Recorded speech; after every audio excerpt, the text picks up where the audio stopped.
Hey guys, time for another curriculum review as we're wrapping up our school year. So the next one we're going to talk about is Logic of English Foundations C. We've just finished this up. So we're going to do a quick review. Now I almost didn't even film this because I'm not sure how many people are looking for reviews of Foundation C. I feel like most people are maybe looking for reviews of A or B, but then they do those and they naturally know they're gonna do C because they love Logic of English. I don't know. So I'm gonna film it anyway and see if it's helpful to anybody. But I don't know because I feel like we all love Logic of English. By the time we get up into these higher levels, we know we're gonna move on. So we just buy this up and move on. But anyway, we'll just do a quick review just in case. So this is our second year with Logic of English. We used Foundations A and Foundations B last year for kindergarten, and then we have used Foundation C for first grade. I wasn't sure going into this year if we would do C and D in first grade or just C. So I bought C and I decided we would just kind of take it and, as we go. And if we went through it really quickly, I would purchase D and we'd go ahead and do that. I feel like we could have moved more quickly through C, but I prefer to just take a slower pace. Like there's no rush. My child is only in first grade. It's not a contest to try to get him through quickly or like a deadline or anything like that. So personally for our family, we just took C nice and slow, spread the lessons out a little bit, didn't worry about it. And we'll do D next year for second grade. And that's still, I feel like plenty on track for what's age appropriate, but I know a lot of people do C and D in the same school year, so totally up to you. All right. One question that I do see that I want to address in like the Logic of English Facebook groups and stuff is people will be like, when did your child start reading like independently, reading fluently, reading well and not just kind of like sounding out the words and stuff?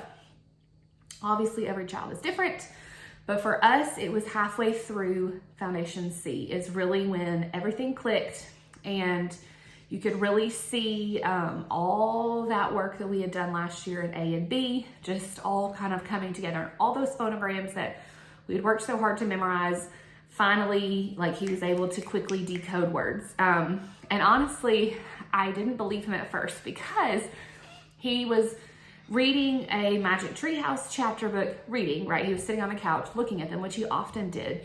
And he said something about this story. And he's like, well, I read in this book, blah, blah, blah.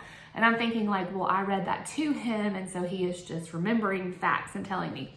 So I was like, oh, okay, whatever. But then a few days later, he rattled off all this information from this dinosaur book we had that we had not read to him before. And so that was when I was like, oh, he is actually reading this on his own. And I was so surprised. And so that was, like I said, halfway through C, which was right around Christmas of this year or this past year. Just has taken off. Reading chapters of the Bible out loud to us and struggling with only a very few words, reading chapter books on his own. Like it just was like a light bulb. At the end of last school year, he was reading, the Logic of English readers, but we were not talking like reading books off our shelves or anything. So just a huge, huge difference. We saw big growth in C. So that was really awesome. So just real quick stuff. Logic of English Foundation C, you have your teacher manual like the other levels, and you have your student workbook like the other levels. The difference is you don't have to pick between a cursive version or a manuscript version. It's the same version for whichever handwriting your child has learned. And when you have a page where they have to write something, it will be written in, just the printed form. And then you can have your child write that in the manuscript handwriting or in the cursive if that's what you have taught. So that's nice. You don't have to worry about getting the correct book. You just get this book and then have them write it in whichever one. There are some little readers that you get, and then 2 chapter book readers called Miles and Jacks. My son loved these. He thought they were hilarious. So that is all for Foundations C. And then of course you're still using a few of the things that you got in A and B, like the whiteboard. We use that a lot. your phonogram flashcards, the phonogram game cards, so things that you should already have, assuming you've done A and B or just B, whatever, however you did that with your family. So what's taught in C? You learn all the rest of the phonograms. There are 75 total. So by the end of C, your child has learned all 75 phonograms, which is cool. There's some more spelling rules. You learn several different spelling rules. Continue working on spelling analysis. That's what they call, what I would just have called spelling when I was a kid. So you tell them a word and they spell the word, right? And then of course you work on reading, just looking at words and reading them, reading comprehension, and writing. So there's some dictation where you say something out loud and they write it down, or some where it's written in the book and they copy it in either manuscript or cursive. So that is, I mean, it follows the same pattern as A and B did, very similar, just learning new stuff. So I'm gonna flip the camera around and I'm gonna show you just a quick example lesson so you can see in case you're curious, but you'll be familiar with it if you have done A and B. This is lesson 83, which is actually the third lesson in the book because A is lessons 1 through 40, B is lessons 41 through 80, and then C starts with lesson 80. So we've got a new phonogram that is introduced. So you do that. Here we're learning about the phonogram and you know how many different options there are. You've got your Knitting Nights book, which I forgot to show in the beginning of the video. There's some phonogram tic-tac-toe in the workbook to do. There's a compound word activity, which you cut them out, and so we don't have those anymore. Spelling analysis, it gives you some prompting of what to say for spelling analysis. Then there is a reader about trains. So you read that and talk about that, reading comprehension. And then there's some copy work. So there's a sentence to write. And then that's it for that lesson. Now, I know this is technically a review video. My review is that Logic of English is amazing and I have no complaints and I can't imagine using anything else. When I do reviews, I try to be very honest and share things that I don't like. And usually with everything, there is at least something that I don't like, you know, and I try to be honest about that. Really, there's not anything about Logic of English I don't like. I think it's all fantastic. One thing I want to share, and it's not about Logic of English specifically, it's just a reminder to you as a parent that your child is unique and your family is unique and you can pace yourself what works for you. And you don't need to feel guilty if that means skipping certain things or slowing down on certain things.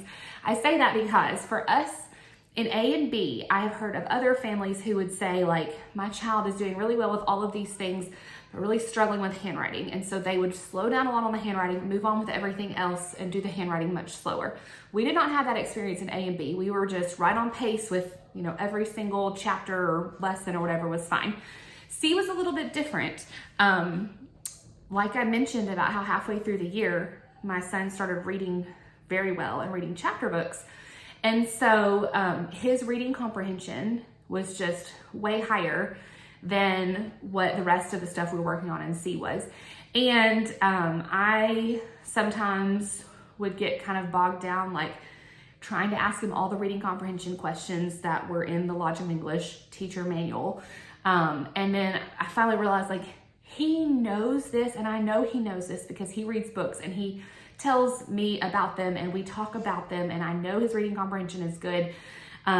We don't have to do all this extra work because I'm very confident in his abilities in that. And so letting go of that guilt, I guess guilt's not even the right word, that feeling of obligation that I have to do every single thing in the book, check it all off, you know, that really helped. Same with just like the high frequency words.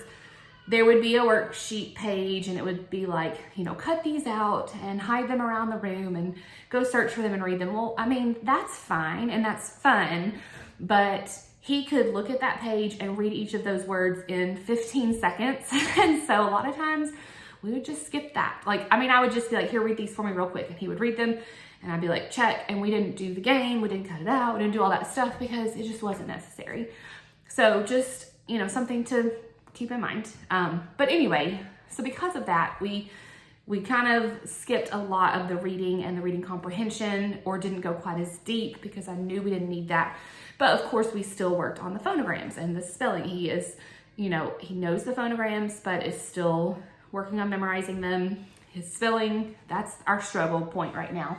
Working on that. Of course, the new grammar rules, that kind of stuff. So we worked more on the things that he's still learning, and I just let go of the things that he was already good at, right? Okay, so that was kind of a sidebar. Sorry about that.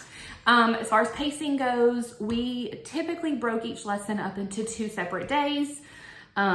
Just do half of it one day and half the second day. Towards the end, once he was reading so well, it was much easier to combine them into one day, because all the reading and reading comprehension just took us like a few seconds. So we sort of kind of were able to go a little bit faster towards the end. And like I said earlier, we could have gotten through 1 lesson per day. It would just taken us longer, and especially since spelling, which is right in the middle of the lesson, was his most difficult portion. Sometimes by the time we got to spelling, it was like, I didn't want to drag him through it. He was exhausted after doing that. And so that was a good stopping point. And we would wait and either do spelling the next day or stop at spelling for that day. So anyway, we also used the online free curriculum that they have, the videos. If you're not familiar with that, Logic of English recently put out an online version, and they have what they call the light version is free. And so they have that for A, B, and C, maybe more. I don't know, because we're not past that, so I don't know.